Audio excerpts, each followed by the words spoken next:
Welcome back. Now, Glasgow is home to 3/4 of asylum seekers and refugee children in Scotland, but many don't speak much English and can face challenges integrating as a result. A homework club run from a ground floor tenement in Govan is doing what they can to help and focuses not only on lessons but improving self-confidence and language skills too. Our reporter Claire McNeil went to meet them. For nose. For these children, coming to a strange country and learning a new language is made all the more difficult by the harrowing circumstances that brought them here. More asylum-seeking and refugee families live in Glasgow than anywhere else in Scotland, and the Govan Community Project felt that more needed to be done to help the children integrate. Well done, Gina. Some of the kids behind me who came here had no English whatsoever, and now they're able to have conversations with me. So their English is coming on quite a lot, their literacy skills and numeracy skills, but again, the confidence is building within some of the kids as well. So one of the mothers has said to me that Thitter, when he first arrived, didn't want to go out of the house, he was very shaken, and now his confidence levels have just grown. When you think about what these kids have gone through, when you think about all the stuff they have to suffer to get here, you can definitely see that just being in a place where they can be themselves without any threat, I mean, that just goes so far. Why do you like coming here?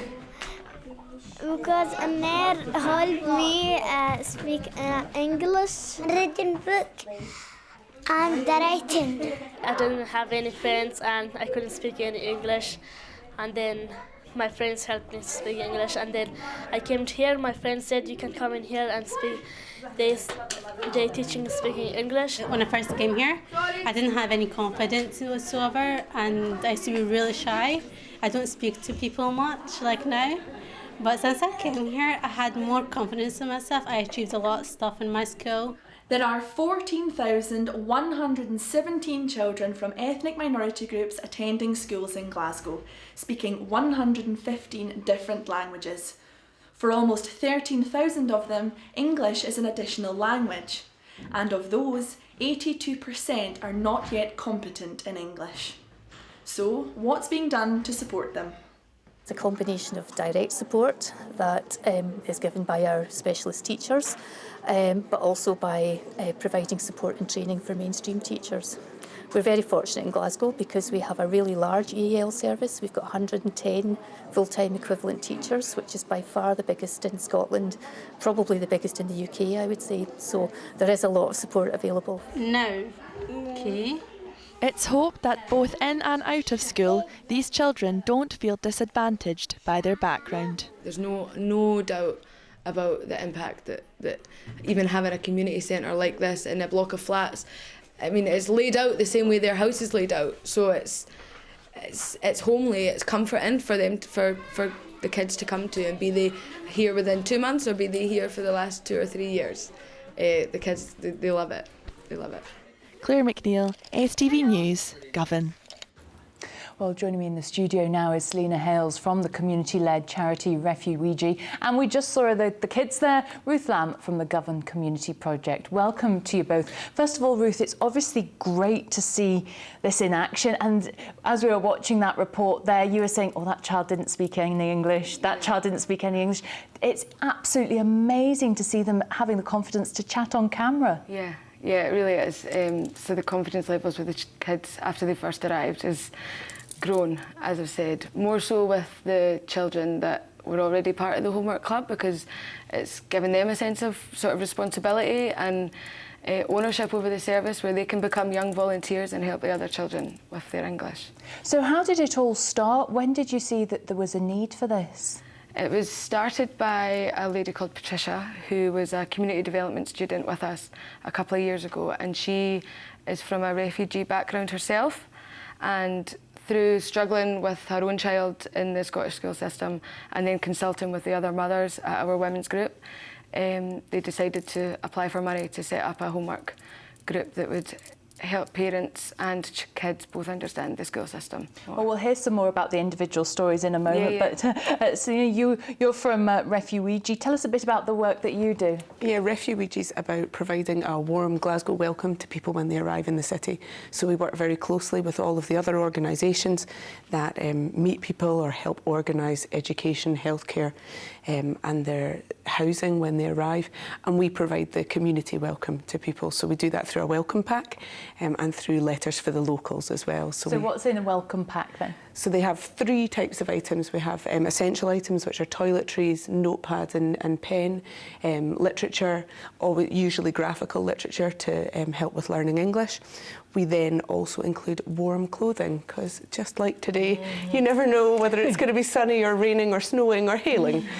So there's always warm items, umbrellas as well. And then the final, we also put Scottish items in them. So an awful lot of tea cakes, an iron brew, always toothbrushes and toothpaste is in our packs as well. But the most important and the heart and soul of our welcome packs are the connection to the community, and that's the letters that we encourage everybody that we meet to write. And those are letters for the locals, we call them, and they're just personal welcome messages from people who are a wee bit more familiar with the city than those just arrived. So what sort of responses do you get from people when you hand these over? Because these are people who, some of them have experienced some real hardship from where they've come from. What are their reactions?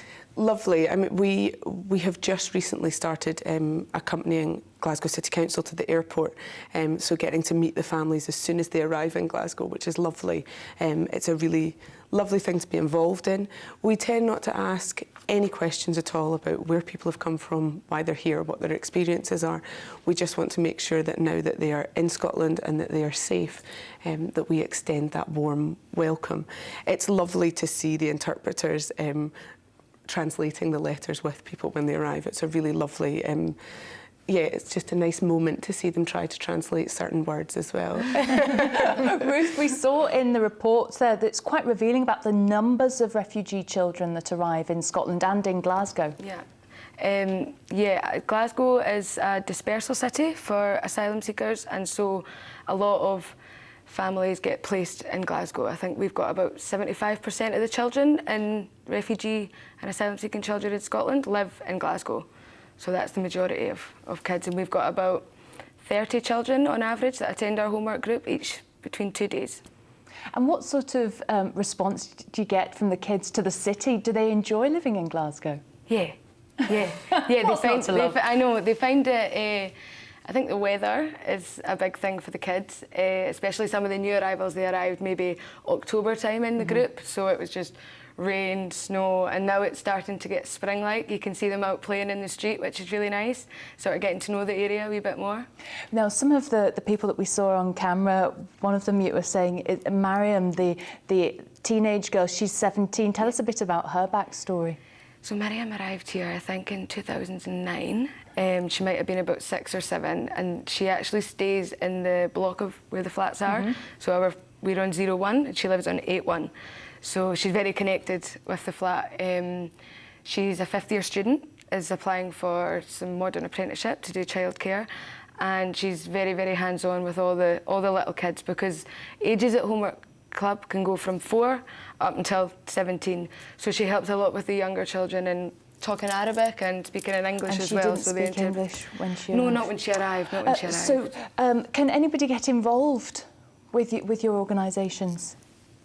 Absolutely, yes. We're always looking for volunteers. We have a volunteer calendar on our website that talks about different events that we're doing and times that we are in our donation storage space, so people can come along and help with building packs, encourage letter writing, fundraising for us, loads and loads of different ways to get involved. We've got a PO box as well, and drop boxes in all of the Oxfam shops in the city, so whether it's writing a letter or spending some time with us or getting involved in an event, there's lots of options.